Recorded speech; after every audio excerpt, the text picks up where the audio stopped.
안녕하세요. 저는 전남 고흥으로 귀농해 농사를 지으며 살고 있는 35살 여성입니다. 3년 전 있었던 집안의 큰 문제로 인해 시댁과 인연을 끊고 남편과 아이와 함께 시골로 내려왔어요. 그로 인해 저희 두 사람의 인생을 다시 한번 뒤돌아보게 되었고, 그 누구의 방해도 받지 않는 평화로운 인생을 살아야겠다고 마음 먹게 되었습니다.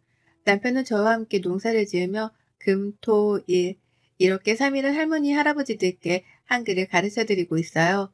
원래 저희는 서울에 있는 학원에서 농술 강사로 근무를 했었거든요. 그래서 그 경력을 살려 지역사회에 작은 보탬이 되고 있답니다. 사실 저희가 처음에 시골로 오게 된 이유는 도피의 목적이 컸어요. 늘 남편에게 희생을 강요하던 시댁 때문이었죠. 결혼한 뒤에는 저에게까지 큰 부담을 주었고 3년 전 그날 그동안 쌓여있던 울분을 토해낸 남편이 시댁과의 절연을 선언했습니다.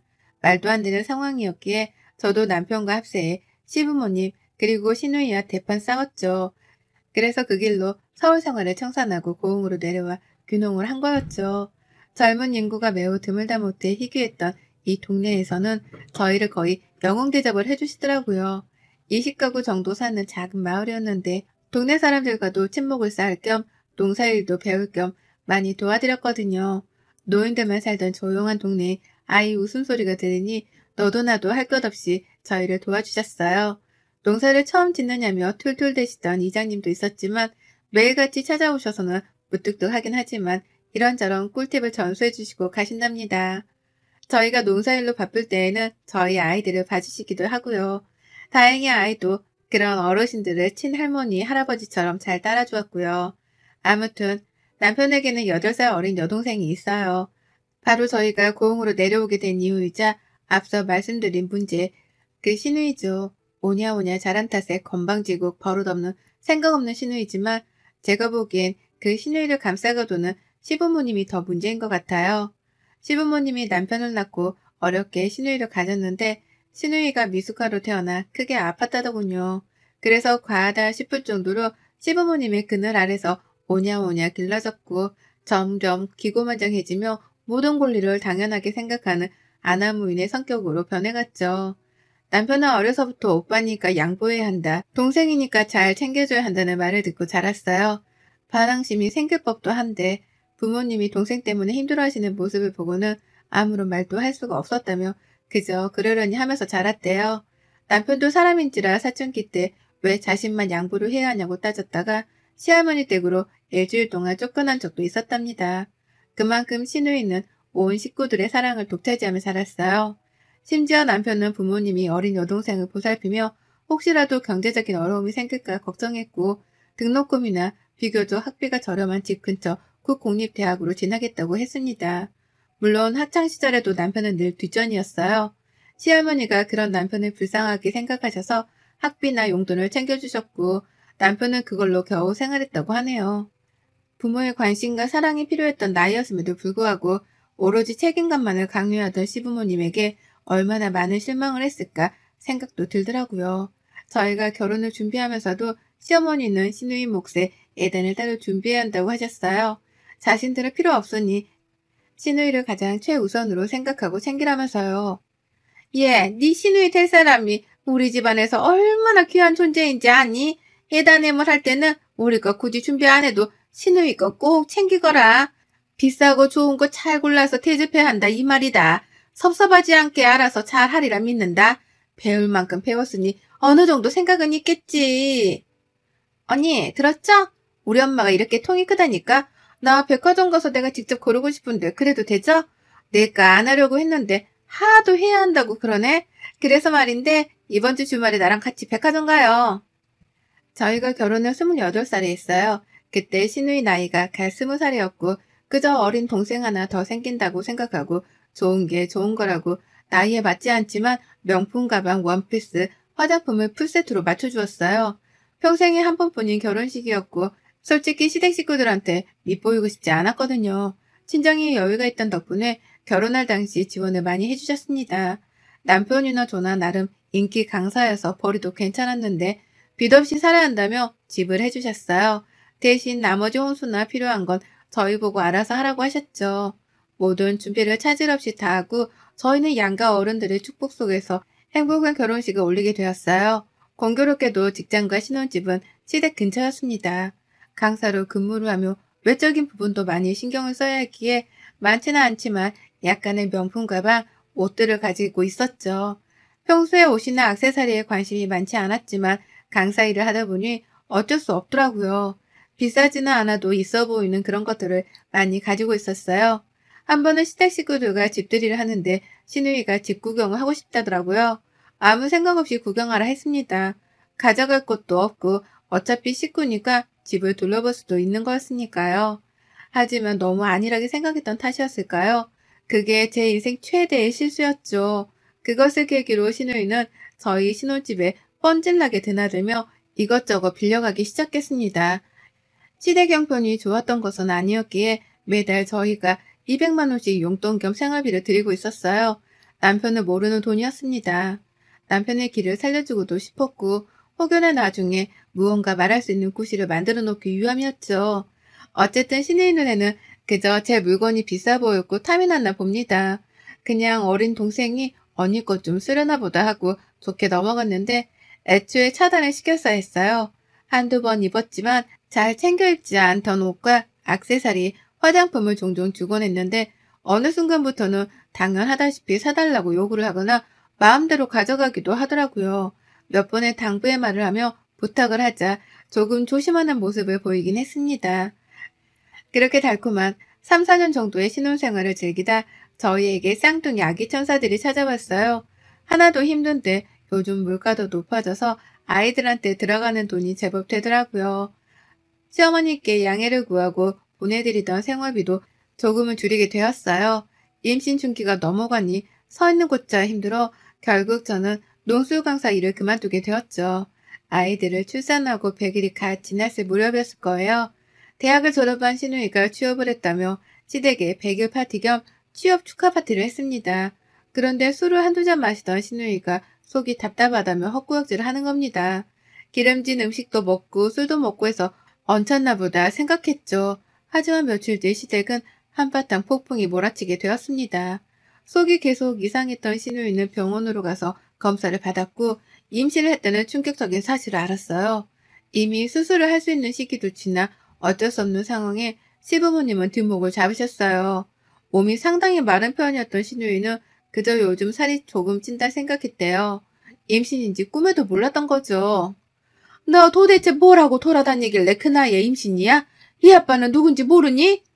내가 그걸 어떻게 알아? 아, 하필 그때 클럽에서 그날 술 많이 마셔서 기억도 안 나는데. 뭐? 너 외박한 그날 말이냐? 그럼 이 아빠가 누군지도 몰라? 어쩜 이럴 수가 있니? 제정신이야? 집안 만신을 시켜도 유분수지. 시집도 안 간 애가 털컥 임신부터 하고 이 아빠는 누군지도 모르고. 나도 이렇게 될 줄 알았겠어? 그만 좀 해. 얘는 낳으면 될 거 아니야. 뭐? 나? 그래, 낳는다 쳐. 누가 키우냐? 누가 키우냐고. 네가 지금 아유 진짜. 오빠네도 있고 정 안 되면 내 동생 하나 낳았다 생각하고 입양해서 키우면 안 돼? 그렇다고 얘를 지워? 못 지운다잖아. 낳는다 쳐. 정 안 되면 보육원에라도 갖다 주던지. 너 지금 그게 사람으로서 할 말이냐? 내가 너 때문에 정말 못 산다. 아이고 머리야. 시댁은 말 그대로 시한폭탄과도 같은 분위기였습니다. 신우의 임신 사실을 알게 된 시아버지는 깊은 한숨을 내쉴 뿐이었죠. 제가 관여할 문제는 아닌 것 같아 아이들을 돌보며 평범한 나날을 보내고 있었습니다. 결국 9개월 정도 후 신우이는 남자아이를 출산했어요. 젊어서 그런가 아이를 낳았다는 사실이 무색할 정도로 회복도 빠르고 아무렇지 않더라고요. 그러다 어느 날 유독 늦게 들어온 남편의 표정이 좋지 않은 겁니다. 여보, 오늘 학원에서 무슨 일 있었어? 표정이 왜 이렇게 안 좋아? 아니야, 내가 나중에 말할게. 생각 정리가 조금은 필요할 것 같아. 일단 지금은 쉬고 싶네? 알았어, 많이 피곤한가 보다. 나중에 이야기해줘. 무슨 일이냐 묻는데도 피곤하다며 대답을 회피하는 남편이 조금 이상했어요. 평소에 퇴근하고 오면 아이들을 돌보느라 고생 많았다며 저녁을 먹었냐고 늘 물어봐 주었거든요. 그날은 유독 기분이 많이 다운되어 있었어요. 며칠 뒤 시어머니를 통해 남편이 왜 그랬는지 이유를 알았습니다. 긴이 저에게 할 말이 있다며 시댁으로 오라는 시부모님의 연락을 받고 친정 엄마에게 아이들을 맡겼습니다. 시댁에 갔더니 시부모님은 저를 유독 반겨주셨어요. 어머니 하실 말씀이 있으시다면서요. 저 친정엄마한테 아이들 맡겨두고 와서요. 하실 말씀이 무엇이죠? 얘는 성질이 급하기도 하지. 다름이 아니라 친성이한테 들었는지 모르겠는데 수아가 낳은 준호 말이다. 니네가 맡아서 키워줬으면 하는데. 네? 그게 무슨 말씀이세요? 맡아서 키우라니요. 준호를요? 우리가 나이도 있고 갑자기 아이가 생겼다고 하면 사람들이 수군거릴 게 뻔하잖니. 시집도 안 간 처녀가 덜컥 임신한 것도 그런데 얘까지 다 했다고 하면 우리 집안을 얼마나 무시하겠니. 그리고 네 시누이 이제 좋은 사람 만나서 세주바 하려고 한다. 금요금에 종사하는 돈 많은 집이라고 하더구나. 너희가 셋째를 조금 일찍 봤다 생각하고 대신 키우렴. 너무 아무렇지 않게 말씀하시는 시어머니를 보자니 어이가 없더라고요. 시누이는 아이를 낳고 그새 새로운 남자를 만나 결혼을 약속했다 하더라고요. 어머님, 지금 하신 말씀 진심이세요? 지금 저희더러 아가씨 아이를 입적해서 키우라는 말씀이세요? 왜 저희가 그래야 해요? 전 그러면 어머니가 키우시면 되지. 어떻게 아가씨 아이를 저희가 키워요? 그리고 어떻게 그렇게 당연하게 저희한테 요구를 하시는 건데요? 준성 씨도 알아요? 내가 예전에 준성이한테 미리 말하긴 했다만 답이 없더구나. 그래서 이렇게 너를 부른 거야. 둘 다 배울 만큼 배웠으니 내 말뜻 잘 이해했겠지? 아이를 키우며 필요한 양육비는 우리가 대줄 테니 호적에 올려놓고 너희가 키우렴. 아니 지금 이게 말이 된다고 생각하세요? 아가씨도 입이 있으면 말해봐요. 실수해서 덜컥 임신해서 낳은 아이 부잣집에 시집가야 되는데 걸림돌 되니까 저랑 준성 씨한테 떠미는 거예요? 진짜 말이야 방구야 이게? 아니 너무 고리타분하게 생각하는 거 아니에요? 그래도 아이 키워봤으니까 저보다 더 경험 있으시고 그래서 붙어가는 거잖아요. 제가 나중에 기회 봐서 준호 데려갈게요. 진짜 말이 안 통하네요. 지금 데려다 키운다 쳐요. 나중에 언제? 이혼 불사하고 사실 나 아이 있다 뭐 이렇게 떠벌릴 거예요? 퍽이나 그 결혼생활 유지 잘 되겠네요. 이대로는 가만히 못 있어요. 왜 떳떳하지도 않은 과거를 저희한테까지 피해 끼치면서 숨기려고 하는데요? 당당하게 만나고 이해해줄 사람 만나면 되는 거지. 예, 덕하지 정말 왜 이러니? 어려운 부탁하는 것도 아니고 그냥 둥이들 키울 때 조금씩 같이 하면 되는 거잖냐. 뭘 이리 삐딱하게 굴어. 시애미가 하라면 하는 거지 무슨 말이 많아? 우리 아들은 착해 빠져서 내가 말하면 알겠다고 다 대답하는데 너는 버르장머리가 없구나.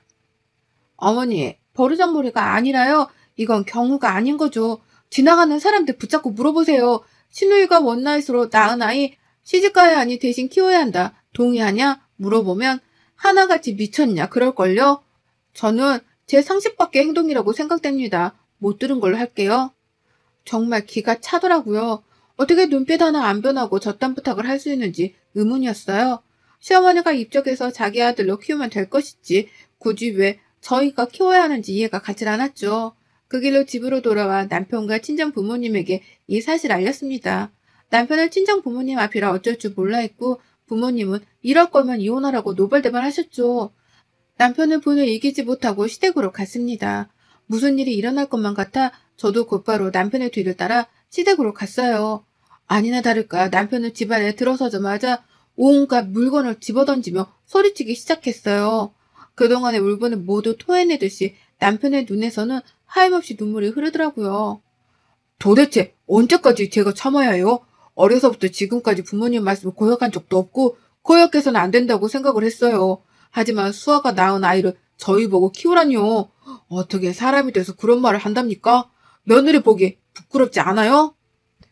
책임지지도 못할 거 왜 나와서 괜한 사람들한테 피해주고 그러냐고요. 우리가 그렇게 만만해요? 얘가 왜 이래? 너 대학생 때까지 엄마 말 잘 들었잖니. 결혼하고부터 말도 안 듣고 자기 고집대로만 하고 너 얘가 왜 이렇게 변했니? 엄마가 말하면 그저 네네 해야지. 이게 무슨 버릇이니? 버릇이요? 말을 잘 들었다고요? 변했다고요? 엄마, 제가 지금까지 참아온 건 수아 때문도 아니고 엄마 아빠 힘들어하지 말라고 그거 하나 때문에 버티고 버텨서 여기까지 온 거예요. 도대체 이 사람 앞에서 얼마나 더 망신을 주셔야 정신을 차리시겠어요? 어릴 땐 고분고분 하더니 머리 크니까 엄마한테 막 뛰드네. 너네가 그러라고 가르쳤니? 어디서 못 배워먹은 티를 내고 있어. 네 조카도 자식이다 생각하고 키워줄 수 있는 거지. 그래요. 키운다 쳐요. 지금까지 엄마가 하는 말 다 듣고 할 것도 다 했어요. 근데 엄마 아빠는 한 번이라도 내 입장에서 날 위해서 뭔가 하신 적이 있으세요? 반대로 생각해봐요. 제가 사고쳐서 나온 애 수아한테 키워달라고 말할 수 있냐고요. 융통성도 없니? 네 하나밖에 없는 동생 잘 되는 게 그렇게 배 아파? 너 내가 그렇게 가르쳤니? 같은 말만 되풀이하며 신랑과 시어머니는 언성을 높이며 싸웠습니다. 그대로 뒀다가는 결론이 나지 않을 것 같아 뒤에서 남편을 말리던 제가 나섰어요. 어머니, 앞으로는 준성 씨한테 뭔가를 바라지 마세요. 아가씨도 성인이고 다 할 줄 아는 나이예요. 자신이 하는 일이 무엇이 됐던 간에 마땅히 책임을 질 수 있는 나이라고요. 일을 못하는 것도 아니고 생각이 딸린 것도 아니고 사지 멀쩡한데 왜 우리가 아가씨 아이를 키워야 해요? 저희는 그렇게 못합니다. 내가 이 집 아들 안 하면 그만이야. 당신도 연락 없어. 나 오늘부터 이 집 아들 아니야. 그러니 결혼을 하든 어디 가서 애를 낳아오든 알아서 잘 살아보세요. 정말 지긋지긋하네요. 야, 황수아, 너도 잘 들어? 내가 만만해서 너한테 양보한 줄 알아? 양보받고 대우받았으면 그만큼 밥값은 해야 될 거 아니야? 언제까지 엄마 아빠가 네 뒤치다꺼리를 해야 되냐? 그리고 네 애는 네가 키워. 한 번만 더 억지 부리면 가만히 안 있을 거야. 알겠어? 너희들 진짜 그럴 거야? 어려운 부탁하는 것도 아니잖니. 도대체 왜 이렇게 융통성이 없어? 어머니, 지금 융통성이라고 하셨어요? 저 다시 한번 말씀드리지만 그렇게는 못해요. 차라리 저희 없다고 생각하시고요. 말도 안 되는 일 억지 부려가며 저희한테 괜한 상처 주지 마시고 알아서 해결하세요. 그렇게 남편을 끌고 나와 집으로 왔어요. 분이 풀리지 않았던 남편은 연거푸 술을 마시기 시작했습니다. 다음날 숙취를 이겨내고 남편은 무언가 결심한 듯 집을 나섰어요. 며칠 뒤 신우이는 남자측에서 파혼을 선언했다고 하네요. 아이가 있는데도 숨기고 결혼하려 했다면서 혼인빙자 사기죄로 감옥에 들어가고 싶지 않으면 똑바로 처신하라며 싫은 소리까지 들었답니다. 신우이와 시어머니는 저희 보고 노발대발 하셨죠. 알고 보니 남편이 외제될 사람을 만나 현재 모든 상황에 대해 말해주었다고 합니다. 그 말을 들은 상대방은 급격하게 표정이 굳어졌고 결국 신우이에게 파혼을 선언했던 거였죠. 그 남자는 한 중소기업을 이끌며 금융업계에 종사하는 있는 집 자식이었죠. 청첩장까지 나온 마당에 파혼을 당한 신우이는 이런 망신도 없다며 집안에 틀어박혀 있었어요. 웃긴 건 출산하고 나서 단 한 번도 아이를 돌본 적이 없었습니다. 오로지 시어머니의 몫이었죠. 어느 날은 허벅지가 다 드러나는 클럽 의상을 입고는 밤새 술을 마시기도 하고 방탕한 생활을 하더라고요. 가끔은 저희에게 신세한탄하며 여전히 아이 이야기를 하며 남편 탓을 하더라고요. 언니랑 오빠가 얘 키운다고만 했어도 입만 닫고 있었어도 내 인생에 이렇게 시군장 같지는 않을 거야. 얘 키워준다고만 했어도 되는 문제였는데 정말 너무 원망스럽다. 그렇게 끝까지 이기적이고 양심 없는 신우이와 시어머니의 태도에 질린 저는 남편과 상의 끝에 서울에서 제일 멀리 떨어진 곳으로 떠나자고 약속을 했습니다. 여러 후보지들이 있었는데 저희는 전남 고흥이라는 지역으로 가게 되었죠. 시댁을 손절하고 남편과 아이들과 함께 무작정 고흥으로 내려와 적당한 크기의 전원주택을 샀고 300평 정도의 농사를 지을 땅도 마련했습니다. 당장의 농사 지식은 없었지만 군에서 지원해주는 것과 동네 어르신들의 가르침하에 농사를 조금씩 짓기 시작했어요. 깡 시골로 내려온 이후는 회피의 목적도 있었지만 매번 쫓기듯 괴로웠던 현실에서 탈출해 조금은 자유를 만끽하고 싶어졌죠. 그렇게 고흥으로 내려오고 시간이 꽤 흘렀습니다. 둥이들도 맑은 공기를 마시며 이리저리 뛰어다니기 바빴죠. 동네 어르신들이 많이 도와주신 덕에 계절별로 작물을 심어 팔아보기도 하고 저희가 먹기도 했어요. 남편은 서울에서의 생활을 그리워하는 듯 했지만 저와 아이들만 있으면 어디든 상관없다며 농사일도 배우고 할머니, 할아버지께 한글도 가르쳐드리고 있는 겁니다. 얼마 전에 우연히 듣기로는 신우이는 취직을 아직 못해 일용직 아르바이트를 전전하고 있다고 하더라고요.